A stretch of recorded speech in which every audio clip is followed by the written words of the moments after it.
ആശാൻ എന്താ ഇവിടെ? അത് ഞാനല്ലേടാ അങ്ങോട്ട് ചോദിക്കേണ്ടത്. നീ എന്താ ഒരിക്കലും ഇല്ലാതെ അമ്പല ദർശനമൊക്കെ നടത്തി വൃത്തിയുള്ള വേഷമൊക്കെ ഇട്ട് രാവിലെ ഇറങ്ങിയിരിക്കുന്നത്? അതെനിക്ക് ചില പ്രത്യേക ഉദ്ദേശങ്ങളുണ്ടെന്ന് കൂട്ടിക്കോ. പക്ഷെ ആശാൻ എന്താ ഇത്രയും ചുള്ളനായിട്ട് ഇറങ്ങിയിരിക്കുന്ന എനിക്ക് മനസ്സിലാവാത്ത. ഈ വേഷം എനിക്ക് അത്രയ്ക്ക് കൊള്ളാം അല്ലേ? വേഷമൊക്കെ കൊള്ളാം, പക്ഷെ ആശാന് കളക്ടറേറ്റിലല്ലല്ലോ ഉദ്യോഗം, വർക്ക്ഷോപ്പിലല്ലേ? ഞാനൊന്ന് വർക്ക്ഷോപ്പിലേക്ക് പോകുന്നില്ല. പിന്നെ അതെന്ത് ചോദ്യമാടാ? നീ പറഞ്ഞില്ലെങ്കിലും എനിക്ക് അറിഞ്ഞൂടെ നിന്റെ ഉദ്ദേശം. അതേ ഉദ്ദേശത്തിലാണ് ഞാനും ഇറങ്ങിയിരിക്കുന്നത്. നമുക്ക് ഒരുമിച്ച് വിസ്മയുടെ ചേച്ചിയുടെ കല്യാണത്തിന് പോകാം. എന്നാലേ നമ്മള് പോകുന്നില്ല കല്യാണത്തിന്, ഞാനേ പോകുന്നുള്ളൂ. ആശാൻ നേരെ വർക്ക്ഷോപ്പിലേക്ക് വിട്ടോ. അപ്പൊ എനിക്ക് കല്യാണം കൂടണ്ടേ? അതിന് ആശാൻ ആരെങ്കിലും കല്യാണത്തിന് ക്ഷണിച്ചിട്ടുണ്ടോ?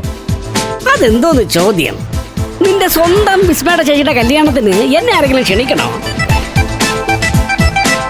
നമ്മൾ ഒന്നിച്ച് നിന്ന് വേണ്ടേ അത് നടത്തി കൊടുക്കാൻ? അയ്യടാ, നമ്മള് വേണ്ട, ഞാൻ ഒറ്റയ്ക്ക് മതി നടത്തി കൊടുക്കാൻ. അതെ, ആശാൻ അവിടെ വന്ന് ചുളുവില് ഗോളടിക്കാൻ നോക്കണ്ട.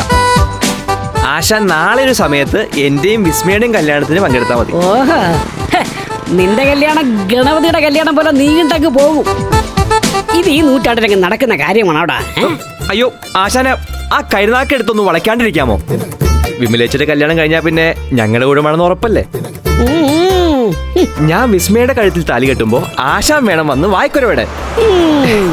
ആ താലികെട്ട് ജല്ലിക്കെട്ട് പോലെ ഒന്നൊന്നര കെട്ടായിരിക്കും. ആശാന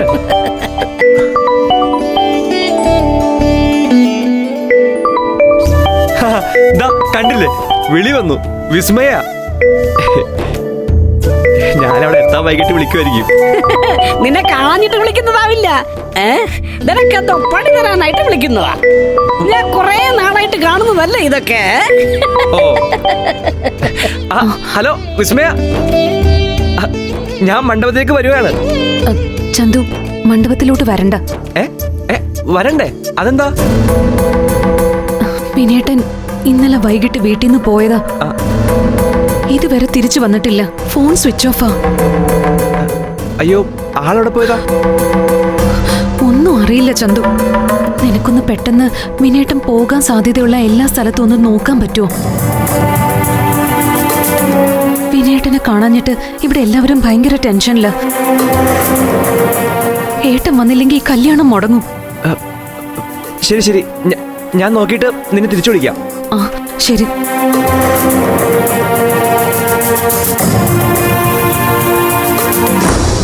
ചേടാ, ഈ വിനിയേട്ടൻ ഇതെങ്ങോട്ട് പോയതായിരിക്കും?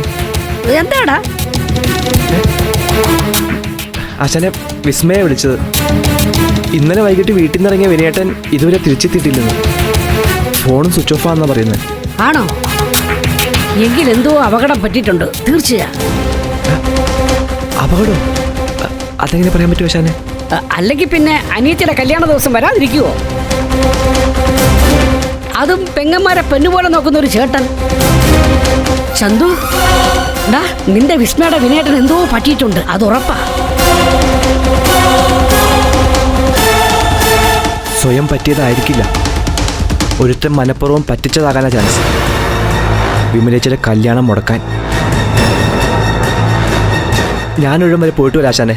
നിങ്ങൾ മണ്ഡപത്തിലേക്ക് വിട്ടോ, വിനേട്ടനെ കൊണ്ട് ഞാൻ അങ്ങോട്ട് വരൂ. ഞാൻ കൂടെ വരാം. ഞാൻ കൂടെ വരാന്ന്. വേണ്ട ആശാനെ, ഞാനിപ്പോ വരാം. ചന്തു പറയുന്നത് കേക്ക്. ഫ്ലവേഴ്സ് സ്മാർട്ട് ഷോ ശനി ഞായർ ദിവസങ്ങളിൽ രാത്രി 9:30 ഫ്ലവേഴ്സിൽ.